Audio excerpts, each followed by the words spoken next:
Hi and welcome back to GearGier. My name is Dennis and today we check out the cool new Elysia preamp in 500 format. Let's go!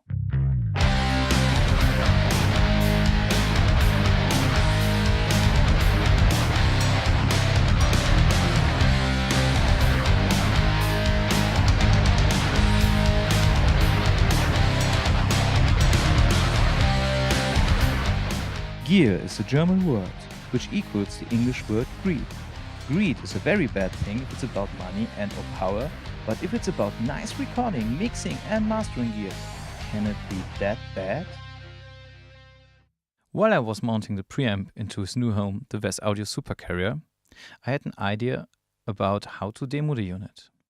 My idea in this case, because I'm alone in the studio, is to read you the manual while I'm modifying controls. For this task, I will use my headphones, so I won't get my voice back to my Verdaji monitoring system and then back into the microphone. Gain. Turn right to increase and left to decrease the amount of gain. Push to change LED display from output level to gain indicator.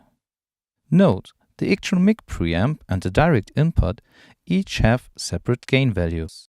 If you change from mic to DI or vice versa, the gain will automatically change accordingly. My voice will now disappear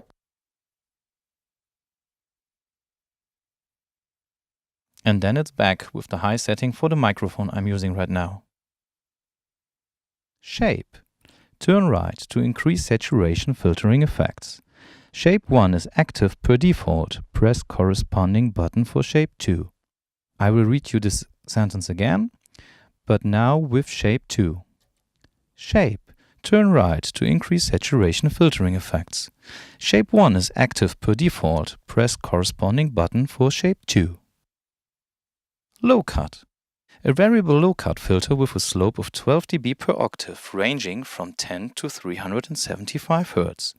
Turn right to increase the cutoff frequency. Compressor. An intelligent soft-knee compressor based on a fixed 3:1 ratio. Fully left is off. Turn right to lower the compression threshold. I think this setting should work right here. Here is good. Okay. Direct. A high impedance headroom direct input for instruments, etc. Note the DI has priority over the mic input and will automatically activate when a jack is connected. Meter. A multi-LED array showing input clipping, top, output level or preamp gain, middle, and compression intensity at the bottom. I will mute the output so that you can see how the clip is indicated. Phantom power. Activates or deactivates the phantom power. For safety reasons, the button must be pushed for a period of 2 seconds to toggle its function.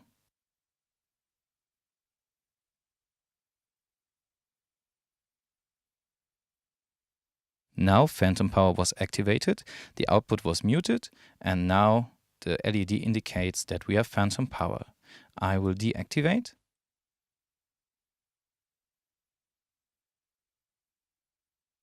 This is a very nice feature. Remember those horror stories about very expensive ribbon microphones getting destroyed by faulty circuits and accidentally activating phantom power?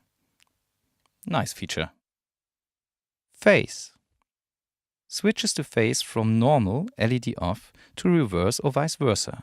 Note, this will automatically trigger a signal mute for a few milliseconds to avoid cracking noises. Signal mute allows changing instruments and mix without damaging ears and speakers, or a quick signal mute while playing back. LED is on when signal is muted. I'm now playing around a bit with the controls while reading this last page. Okay.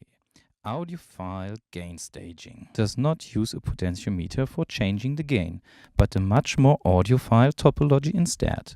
5 resistors switched by a cascade of relays and electronic switches. This setup is controlled by an encoder with 20 steps per rotation, providing a total of 40 gain values in 1.5 divided by 2 dB steps. Total gain range is from 3 to 65 dB. I should mention that all the controls on this preamp, like with all elysia gear, are made with high quality detented pots, so a recall is easy. Turning this encoder to the right increases the amount of gain, turning it to the left decreases it. Push the encoder if you want to change the LED meter from displaying the output level to showing the actual amount of gain the preamp generates.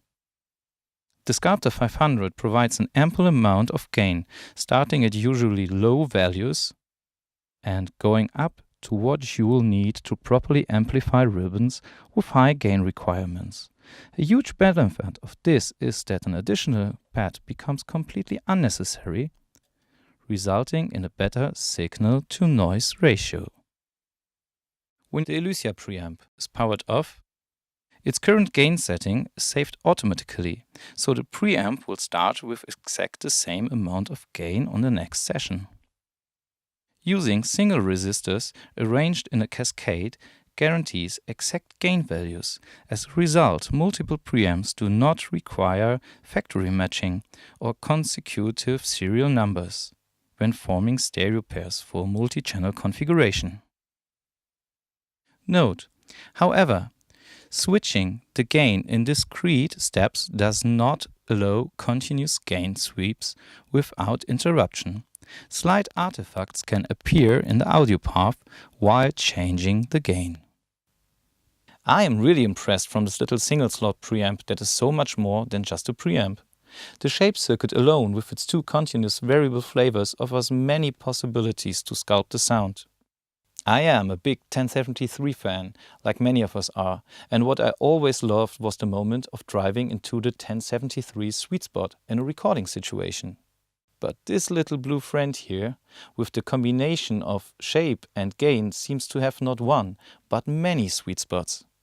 Add a not coloring low cut and the elysia specialty, a very easy to operate and great sounding compressor, and the elysia preamp is definitely GearGier approved. But what can be better than one of these? Maybe 2?